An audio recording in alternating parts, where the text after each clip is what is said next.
Selamat berjumpa kembali di Live in Fullness to Eternity. Senang saya Merlin Sutomo dapat menemani Anda dalam beberapa menit ke depan, masih dalam program yang mendiskusikan informasi seputar kesehatan dan juga pola hidup sehat untuk kita semua. Dan pada saat ini topik menarik yang akan kita bahas bersama yaitu papiloma. Tahukah Anda apa itu papiloma? Papiloma yang juga dikenal sebagai Human Papilloma Virus atau disingkat HPV. Ini adalah kelompok virus yang terikat erat dengan berbagai kondisi kesehatan dan penyakit. Di Indonesia sendiri, papiloma ini dikenal dengan sebutan kutil. Lantas, apa saja masalah kesehatan yang terkait dengan papiloma ini? Untuk itu tetaplah bersama kami karena saat ini di studio saya ditemani oleh narasumber kita Dr. Eka Nancy yang siap membuka jendela ke dalam dunia papiloma ini. Dr. Nancy menamatkan diri sebagai sarjana dan profesi kedokteran dari Universitas Samratulangi Manado pada tahun 2017. Sempat menggali pengalaman di beberapa rumah sakit dari RSUD Poso, Sulawesi Tengah di tahun 2018 hingga 2019 dan RSUD Manokwari pada Papua Barat di tahun 2019 hingga 2021. Dan sejak 2021 hingga saat ini dokter melayani di Rumah Sakit Advent Manado. Dan tiba saatnya kita untuk menyapa narasumber kita Dr. Eka Nancy. Baik dokter, apa kabarnya nih? Luar biasa sehat. Sehat, memang kelihatannya ini dari penampakan memang benar-benar sehat ya dokter ya, puji Tuhan. Bagaimana kesibukan di Rumah Sakit Advent nih? Seperti biasa masih tetap harus jaga standby karena kita tugasnya bershift-shift, jadi memang jadwalnya agak tidak karuan. Iya benar, tetap semangat ya, yang penting semangat dalam melayani juga ya dokter. Baik, kita akan memulaikan diskusi kita pada saat ini, kita akan buka dengan doa. Sebelumnya kita akan buka dengan doa dan saya akan pimpin dalam doa. Baik sahabat live, mari kita satu dalam doa. Ya Tuhan Bapa kami di surga, puji syukur kami panjatkan kehadirat-Mu atas penyertaan berkat-berkat perlindungan Tuhan yang kami rasakan hingga pada saat ini. Ya Tuhan, saat ini kami bersyukur, kami juga masih diberikan kesempatan untuk belajar lebih banyak bagaimana agar dapat em, membahas kesehatan tubuh kami, agar kami dapat hidup lebih baik di hadapan-Mu, lebih sehat dan dapat melayani-Mu lebih baik ya Tuhan. Ya Tuhan, kami ingin mendoakan narasumber kita pada saat ini, Dr. Eka Nancy yang sudah bersama-sama dengan kami di tempat ini. Bantu dia ya Tuhan, kuasai dia dengan Roh Kudus-Mu agar dia dapat berkata-kata sesuai dengan kehendak-Mu saja dan tentunya menjadi berkat bagi kita semua. Ya Tuhan, kami serahkan seluruh rangkaian program kami dalam tangan-Mu. Kami berdoa di dalam nama Yesus. Amin. Baik dokter, kita akan break sejenak ya dok. Dan sahabat live, jangan kemana-mana, kami akan kembali setelah pesan-pesan yang satu ini. Tetap bersama kami di live in Fullness to Eternity. Tahukah Anda, buah adalah sumber vitamin dan antioksidan alami yang dapat meningkatkan metabolisme tubuh. Sayur memperlancar buang air besar dan dapat menurunkan risiko terkena berbagai penyakit kronis. Selalu mengonsumsi air mineral untuk menjaga keseimbangan cairan tubuh. Berolahraga dengan teratur dapat membantu kita mengendalikan berat badan. Selalu beristirahat yang cukup agar tubuh tetap sehat dan bugar. Jangan lupa untuk selalu menyaksikan program live di YouTube channel Cornelius Media, Bridge to the Truth.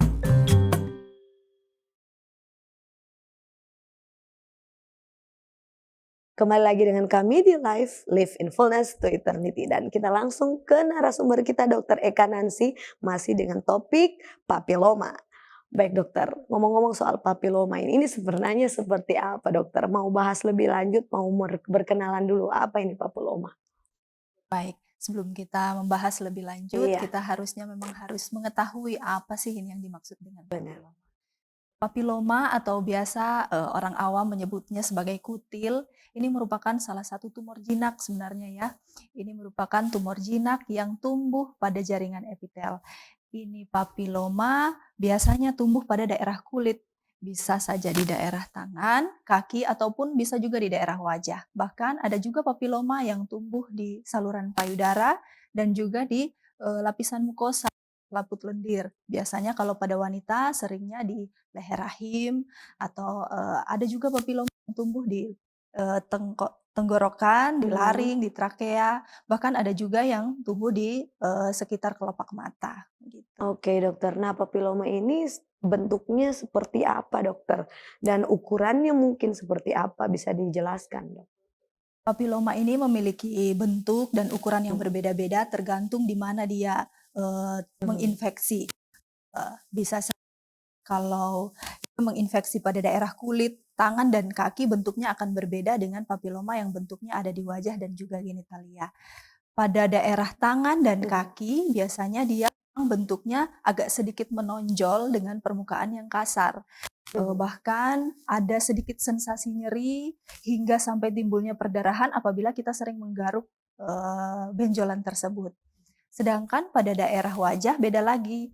Dia biasanya bulat, namun dengan permukaan yang agak rata. Beda dengan yang tumbuh di daerah tangan dan juga kaki. Begitu pula yang pada daerah genital dan anus, pertumbuhannya juga berbeda dia.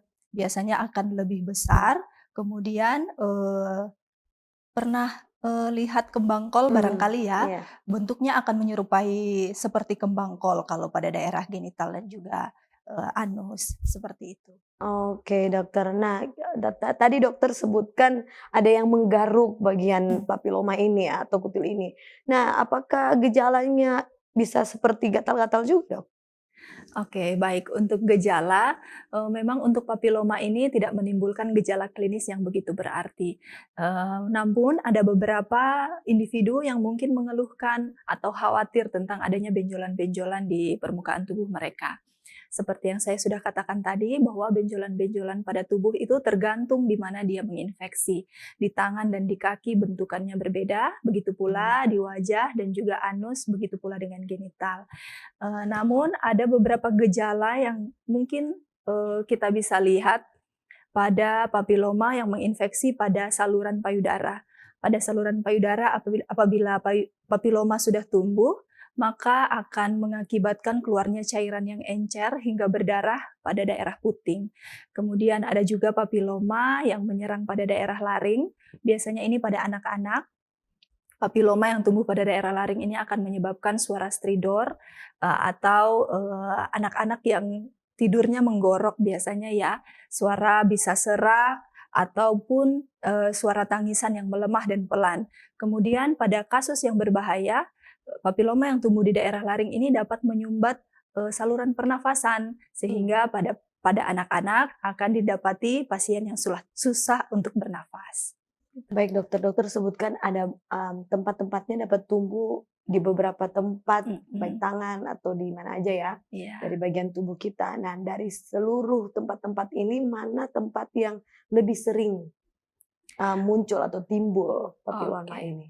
eee, pertumbuhan dari papiloma ini tergantung dari tipe dan juga memang letak di mana dia akan bertumbuh.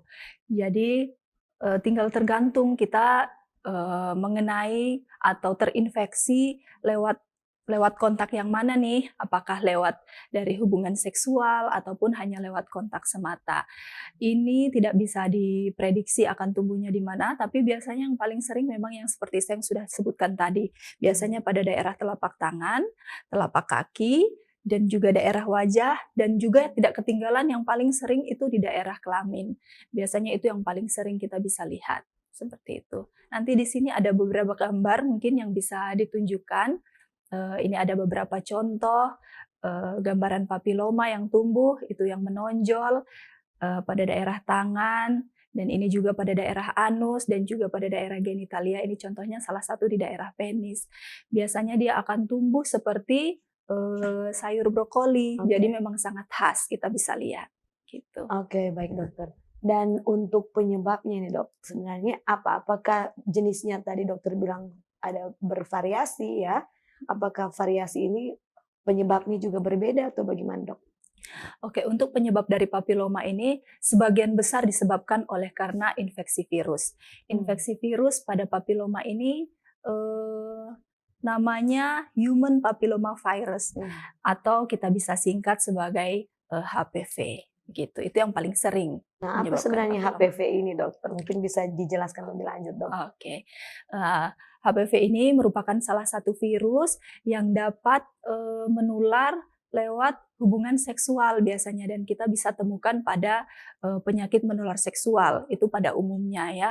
HPV ini juga sangat berperan penting dalam proses tumbuhnya tumor bahkan kanker pada daerah kulit, pada daerah selaput lendir, seperti yang tadi saya sudah sebutkan, leher rahim, tenggorokan, laring dan trakea, maupun juga genital dan anus. Kemudian untuk HPV ini semakin bertambahnya ilmu pengetahuan yang sudah ada totalnya kalau tidak salah sekitar 130 tipe atau varian yang sudah ditemukan. Namun dari 130 tipe yang sudah ditemukan ini hanya sekitar 40 tipe saja yang sering ditemukan pada manusia. Dan dari 40 ini lagi kita bisa kerucutkan lagi, hanya tinggal 4 saja yang biasanya sering menginfeksi pada manusia. Dari berbagai tipe ini, kita dapat klasifikasikan mereka. Ada yang non-onkogenik atau jinak, dan onkogenik atau ganas.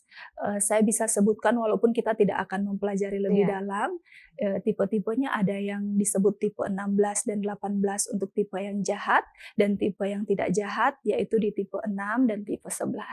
Gitu. Oh, oke dokter. Ini semenjak dokter bilang tipe-tipe ini saya juga ingin tanya, sebenarnya ada berapa sih jenis-jenis atau tipe-tipe kutil atau papiloma ini? Apakah dokter bilang tadi tipe HPV ininya berbeda, juga ada tipe-tipe juga papilomanya? Oke, seperti yang kembali ke definisi papiloma tadi, bahwa papiloma merupakan tumor yang jinak. Jadi papiloma ini biasanya sering disebabkan oleh HPV yang non-onkogenik, biasanya di tipe 6 dan tipe 11. Kecuali kalau kita sudah HPV-nya ini yang sudah merambah sampai ke tumor yang lebih ganas, biasanya baru kita bisa klasifikasikan ke tipe yang 16 dan 18. Dari semua tipe-tipe kutil yang ada, bagaimana bentuk-bentuk tipe yang sering muncul? Kalau secara umum, tipe yang sering muncul untuk papiloma adalah yang tipe 6 dan tipe 11. Itu terlihatnya seperti apa? Apakah itu yang terlihat seperti kembang kol yang dokter sempat sebutkan atau? Iya, benar sekali tadi, bahwa papiloma ciri khasnya memang seperti kembang kol, dia bergigi-gigi, apalagi yang tumbuh di daerah kaki, di daerah tangan, sangat nampak sekali beda. Kita bisa saja dengan sangat mudah untuk membedakan ini papiloma dengan pertumbuhan jaringan yang lainnya. Jadi sebenarnya sangat gampang untuk kita mengetahui suatu papiloma ini. Nah, apakah semua varian dari papiloma ini ujung-ujungnya disebabkan oleh HPV itu sendiri atau mungkin ada penyebab lainnya, Dok? Memang dari literatur yang sudah saya baca, disebutkan bahwa sebagian besar disebabkan oleh karena HPV. Namun ada juga yang tidak disebabkan oleh karena HPV. Cuma itu kita perlu pelajari lagi lebih dalam, karena beberapa tidak menyebutkan itu diakibatkan karena apa. Untuk mengetahui sesuatu apabila ini terinfeksi HPV atau tidak, memang kita harus melakukan pemeriksaan ya. Bisa kita biopsi dengan cara mengambil jaringannya dan kita periksakan. Memang mungkin dari 100 pasien bisa kita katakan 98 positif dengan HPV gitu. Oke, baik dokter. Nah, ini kan penyebabnya virus ya. Dengan kata lain, virus pasti menular, benar begitu, Dok? Nah, bagaimana penularan yang terjadi untuk jenis virus HPV ini? Baik, untuk penularan HPV ini, tadi kalau kita lihat dari definisi HPV, memang penularan secara seksual, tapi tidak menutup kemungkinan penularan HPV ini juga bisa terjadi secara non-seksual. Secara seksual bisa saja karena hygiene yang kurang, karena adanya juga oral sex, anal sex, bahkan hand sex. Kemudian ada juga yang non-seksual sebenarnya yang mungkin lebih sedikit dibandingkan penularan secara seksual. Penularan non-seksual dapat terjadi melalui transmisi vertikal, biasanya kepada ibu hamil yang akan menularkan kepada anaknya nanti yang apabila sudah dilahirkan. Kemudian kontak juga dengan barang-barang di sekitar yang sudah terinfeksi dengan virus HPV tersebut. Namun itu Oke. kejadiannya sangat kecil begitu. Oke, baik. Nah, dokter sebut barang-barang sekitar. Nah, sebenarnya apa ada jenis barang tertentu yang memiliki resiko lebih tinggi di mana virus ini akan tinggal seperti itu? Kalau memang untuk menginfeksi suatu individu, virus yang dibutuhkan terutama virus HPV ini dibutuhkan virus yang masih hidup. Jadi untuk dia tetap tinggal di suatu benda atau di suatu objek, dia kemungkinan hidupnya untuk bertahan lama sedikit. Jadi makanya tadi saya bilang bahwa penularan secara kontak dengan barang-barang di sekitar itu hanya memiliki sedikit saja kemungkinan untuk kita bisa terinfeksi karena memang dibutuhkan virus yang hidup untuk menginfeksi orang lain. Oke, dengan kata lain, kata hidup ini biasanya durasinya berapa lama nih dokter? Oke, dari berbagai jenis buku yang saya baca belum disebutkan secara pasti Oke. untuk berapa lamanya. Cuma memang virus ini tidak bertahan cukup lama. Jadi Oke. yang penting kita cukup saja untuk menjaga kebersihan. Setelah kita Benar. memegang-megang daerah yang kita rasa tidak aman, segera cuci tangan supaya dapat menghindari semua Oke, infeksi virus yang ada.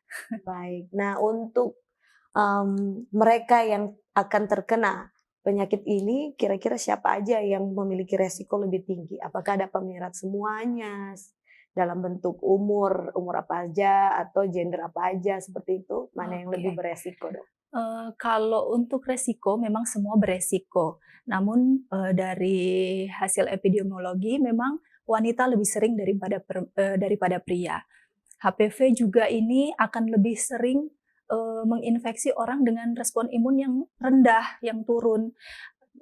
HPV akan terus membelah berlipat-lipat ganda dan akan menjadi lebih ganas pada pasien dengan respon imun yang rendah, contohnya pada pasien yang mengidap HIV. Kemudian pada pasien yang merokok juga, kenapa merokok sampai menyebabkan orang gampang sekali terserang infeksi dari HPV ini? Karena merokok dapat menurunkan kita punya respon imun tubuh ya. Jadi pada saat virus ingin masuk ke dalam tubuh yang seharusnya akan dilawan oleh kita punya respon imun, namun karena kita punya aktivitas merokok yang aktif, merendahkan atau melemahkan kita punya respon imun, akhirnya kalah dengan ini virus tadi. Akhirnya virus dapat berkembang biak dengan cepat dalam tubuh kita. Kemudian juga ibu hamil ya, dan juga pada pasien-pasien yang malnutrisi, karena pasti pasien dengan malnutrisi kita punya daya tahan tubuh itu akan menurun. Dan juga untuk masa inkubasi dari virus ini, setelah kita terkontaminasi biasanya akan aktif dalam tubuh kita beragam.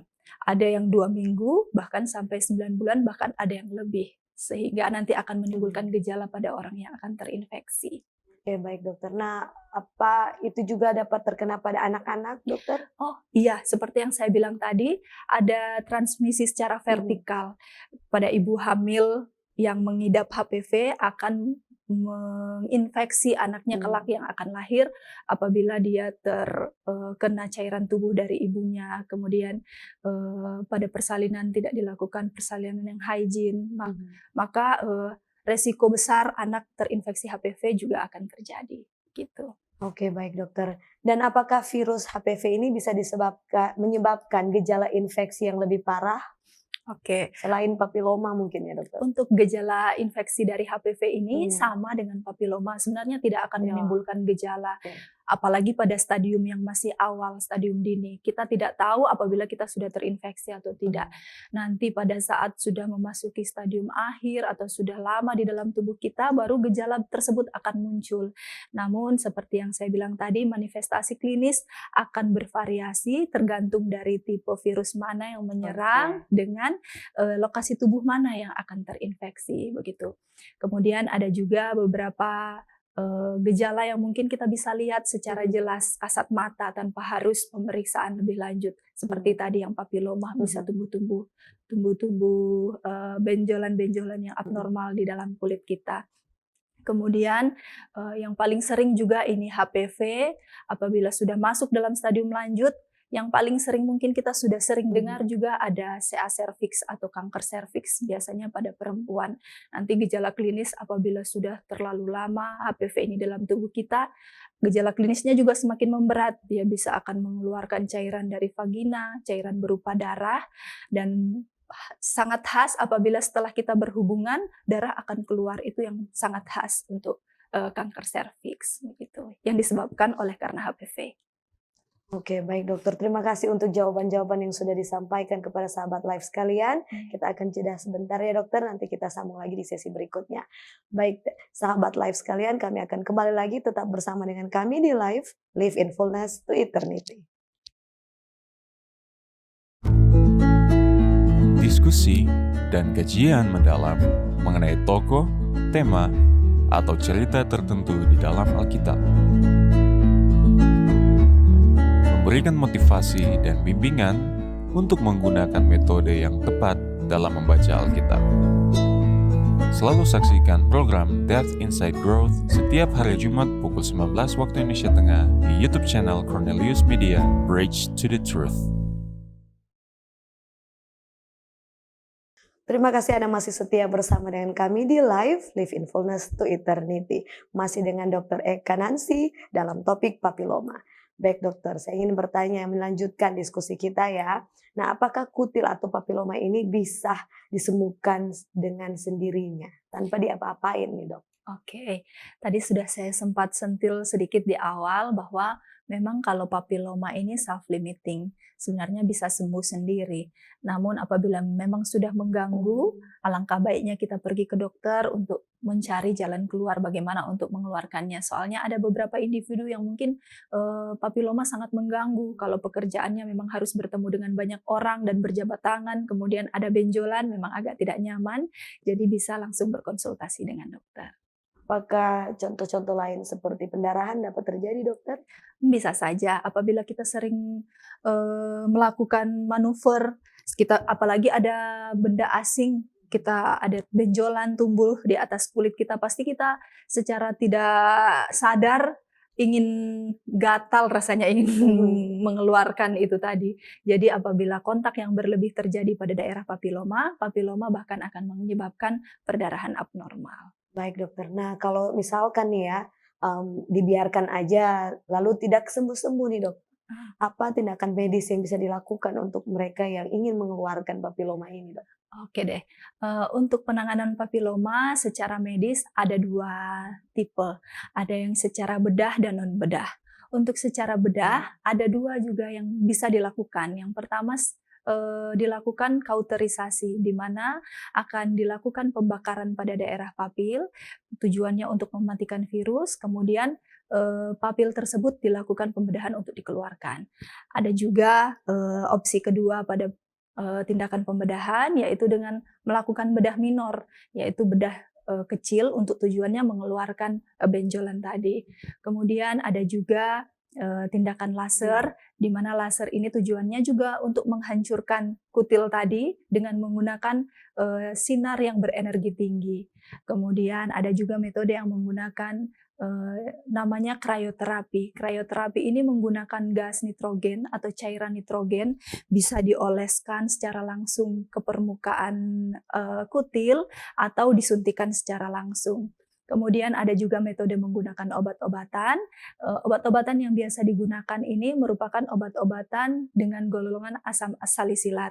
Namun alangkah baiknya jika berkonsultasi terlebih dahulu daripada nanti kita asal-asalan untuk memberikan terapi, berkonsultasilah terlebih dahulu kepada dokter. Gitu. Baik dokter. Nah bagaimana kalau kejadiannya seperti ini dok? Sudah dibiarkan, tidak keluar juga ya ini papiloma ini atau kutil ini. Kemudian tidak juga dilakukan tindakan medis untuk mengeluarkannya. Apa ada komplikasi yang akan terjadi dok? Komplikasi, ada berbagai macam komplikasi yang bisa terjadi pada papiloma, walaupun mungkin hanya sebagian kecil.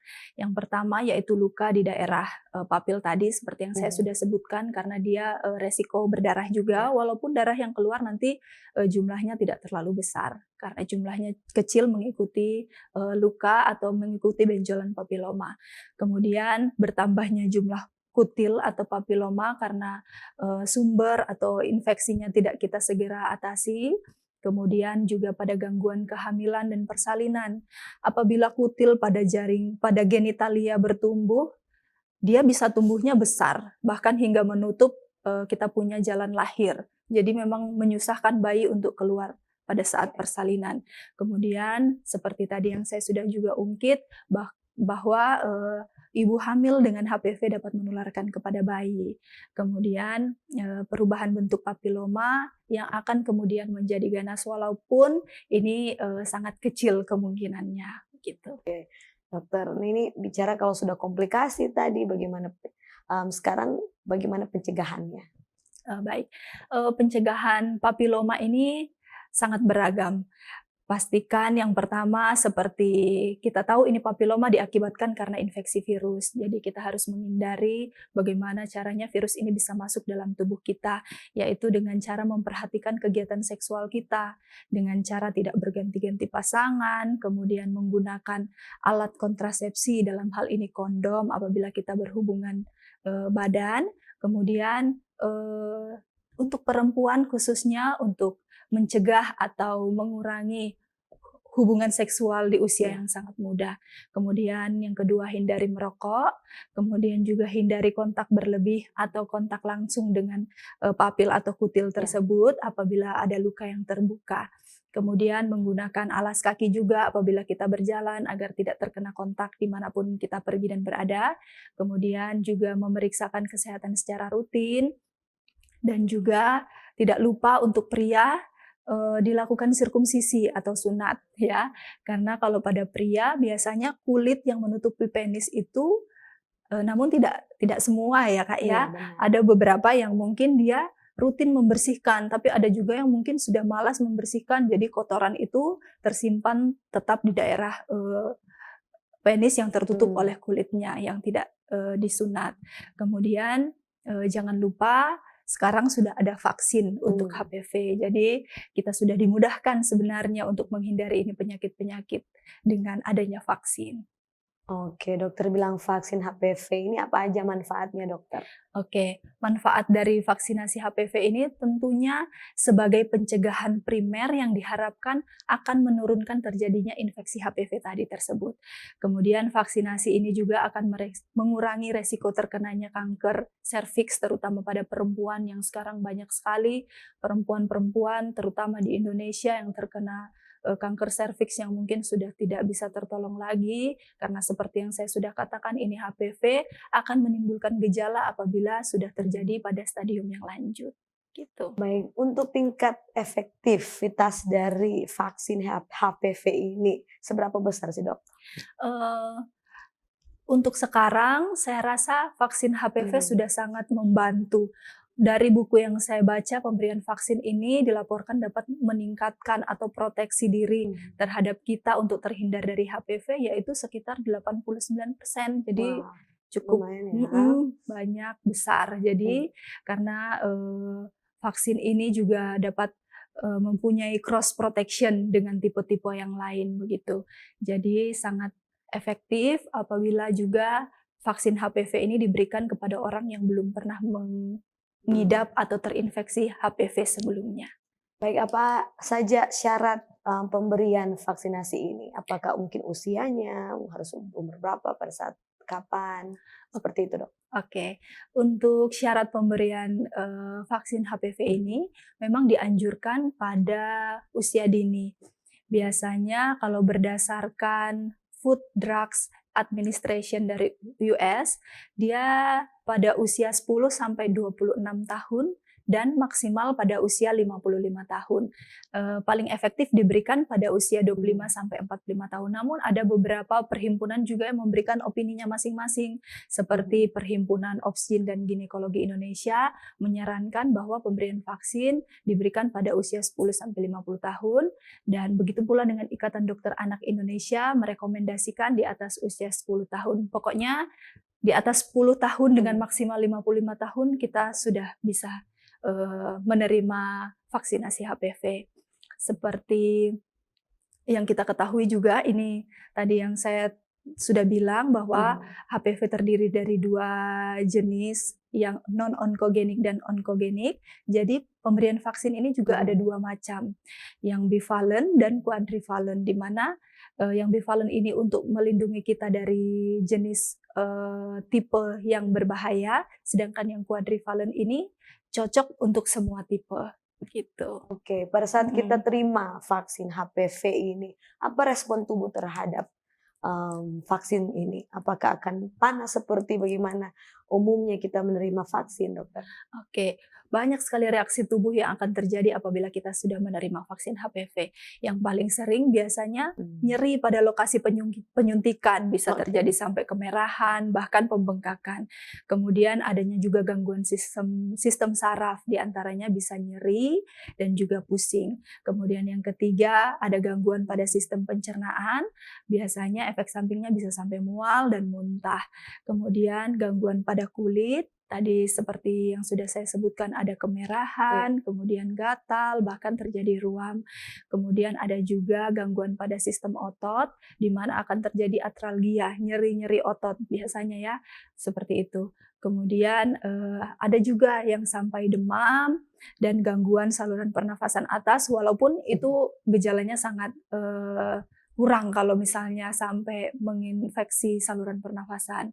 Kemudian ada juga yang bahkan pingsan setelah 30 menit pemberian Hmm. vaksin, gitu. Wah, Jadi bervariasi juga ya, iya, tetapi ada responsnya juga, mhm. tetapi reaksi tubuh. Nah, kalau reaksi tubuh seperti itu berarti bekerja vaksinnya pada tubuh kita atau bagaimana, Dok? Eee, ini kan tujuannya pemberian vaksin adalah memasukkan Iya. virus tadi ke dalam tubuh kita. Jadi memang, sensasi-sensasi yang diberikan itu tadi adalah kita punya, memang mekanisme defense dari Defense tubuh tubuh. kita untuk menghadapi virus yang ada, mempelajari virus yang ada. Jadi saya rasa itu tadi normal. Oke, Heeh, baik. Jadi tidak khawatir ya sebenarnya iya, dengan efek efek setelah, menerima vaksinasi ini ya, mhm, dokter. Baik, kita masuk ke mitos dan fakta ya, dokter. Saya akan bacakan oke. mitos dan fakta yang pertama. Terkena kencing kodok sebabkan timbulnya kutil atau papiloma. Oh, Ini saya bingung oke. juga, belum pernah lihat sih kodok ada kencingnya atau bagaimana, tapi bisa dikomentari. Kalau terkena kencing kodok menyebabkan papiloma, saya rasa itu mitos karena tadi sudah dikatakan bahwa penyebarannya oleh karena virus. Mmm. Mungkin karena setelah dikencingi kodok, kemudian kita ada kontak lain pada luka yang terbuka, kemudian kita menyentuh mungkin objek yang memang ada virus HPV-nya, mungkin bisa saja, tapi bukan Mhm. karena kencing kodoknya tadi, saya Oke, rasa. baik. Mungkin Mhm. ini yang berikutnya sedikit serupa nih. Terkena darah ayam dapat timbulkan papiloma, Iya, dokter. sama, kurang lebih itu mitos ya. Jadi memang bukan karena kencing kodok dan bukan karena darah ayam juga. Sama prinsipnya ya, Iya, bukan ya, dokter. mhm. Baik, berikutnya dokter. Papiloma hanya menyerang wanita. Oke. Ini sangat, menarik. Memang papiloma ini sering menyerang pada Mhm, wanita, namun tidak menutup kemungkinan juga pada pria. Eee, jadi wanita dan pria mhm. bisa saja terinfeksi ini papiloma yang diakibatkan oleh HPV. Hanya resikonya akan lebih ke wanita, apa benar Iya. begitu, Dok? Resiko yang diterima lebih Ah, berat apabila terinfeksi pada seorang wanita, gitu. baik dokter. Nah, satu lagi mitos dan fakta yang akan saya bacakan, Dok. Hanya orang yang aktif secara seksual yang bisa terkena HPV ini. Oke. Sesuai dengan tadi cara penyebaran HPV, Mhm, bahwa ada yang seksual dan iya. non-seksual. Jadi jangan khawatir, jangan kita melihat teman kita ada kutil lalu kita langsung judge dia, oh karena dia eee, aktif berhubungan seksual yang Mhm, sembarang sehingga dia terkena papiloma, tidak. Karena memang ada yang tertular secara non-seksual, mhm. tadi seperti yang saya sudah katakan bahwa, apabila kontak dengan papil pada saat kita punya kulit tubuh sedang ada luka atau kita punya respon imun lagi rendah, maka Mhm. kita juga akan gampang terkena infeksi virus tersebut, kayak gitu. Baik dokter, jadi no judge ya, Iya, bukan berarti ya jadi dokter ya. mitos. Iya, baik. Dokter kita akan menutup diskusi kita pada saat ini, tetapi sebelumnya bisakah saya minta dokter untuk sedikit memberikan closing statement. Apa saja yang penting untuk disimpan bagi sahabat live sekalian sehubungan dengan topik papiloma ini, Dok? Oke, baik. Jadi buat ibu-ibu dan bapak-bapak yang ada di rumah, apabila kita menemukan adanya benjolan yang mungkin tidak normal tumbuh pada daerah kulit kita, atau misalnya sudah ada gejala-gejala lain yang sudah saya sebutkan tadi sebelumnya, segeralah membawa diri untuk kontrol dan periksa konsultasi dengan dokter agar bisa menentukan suatu jenis penyakit apa dan mendapatkan terapi yang sesuai dengan penyakitnya. Demikian. Baik, terima kasih dokter untuk kata-kata kesimpulan yang singkat padat yang sudah diberikan kepada sahabat live sekalian. Baiklah, kita akan segera tutup diskusi kita pada saat ini. Tapi sebelumnya kita akan tutup seperti biasanya, tutup dengan doa dokter. Bisakah saya minta dokter untuk pimpin kita di dalam doa? Oke, boleh. Mari kita tunduk kepala, kita berdoa. Tuhan Allah Bapa kami yang kekal, yang bertahta di dalam kerajaan kemuliaan surga, Bapa yang kami sembah siang dan malam, Bapa penguasa langit, bumi, laut, dan segala isinya. Terima kasih ya Tuhan atas berkat penyertaan-Mu kepada kami, terutama Engkau sudah memimpin kegiatan kami pada saat ini, dari awal hingga boleh berakhir dengan baik. Tuhan, kami sudah mempelajari satu materi tentang papiloma. Tuhan, kiranya Engkau memberkati kami, berikan hikmat akal budi kepada kami, sehingga kami boleh mencerna apa yang sudah kami dengarkan, dapat menjadi ilmu pengetahuan yang baru, menambah wawasan, kami dapat boleh menjaga tubuh kami sebagaimana kami menjaga Ka'bah Tuhan. Demikian Tuhan yang boleh kami ucapkan kepadamu, ampuni kesalahan dosa kami yang telah kami perbuat melawan kehendak Tuhan, baik yang sengaja maupun tidak sengaja. Inilah menjadi doa kami dalam nama Yesus. Amin. Amin. Baik, terima kasih dokter untuk Iya. doanya dan untuk waktu ilmu yang sudah dibagikan kepada kami semua sahabat live yang mendengarkan pada saat ini ya dokter. Kiranya Tuhan memberkati dokter dalam segala tugas dan tanggung jawabnya. Oke, Baik. terima kasih. Tidak lupa juga kami mengucapkan terima kasih juga kepada pemirsa di rumah, sahabat live Cornelius Media dan Hope Channel Indonesia yang tentunya sudah dengan setia mengikuti program ini dari awal hingga pada akhirnya. Namun sudah saatnya kami pamit mundur diri. Demikianlah perjumpaan kita di episode kali ini. Dan tentunya jika Anda merasa diberkati dalam program ini, Anda bisa share video ini dari akun Facebook atau YouTube official kami kepada keluarga dan sahabat Anda. Jangan melewatkan episode live selanjutnya masih di hari dan waktu yang sama, dan jangan lupa juga untuk tetap ikuti program Cornelius Media yang menarik lainnya. Akhir kata saya Merlin Sutomo dan seluruh kru yang bertugas mengucapkan sampai jumpa dan salam sehat.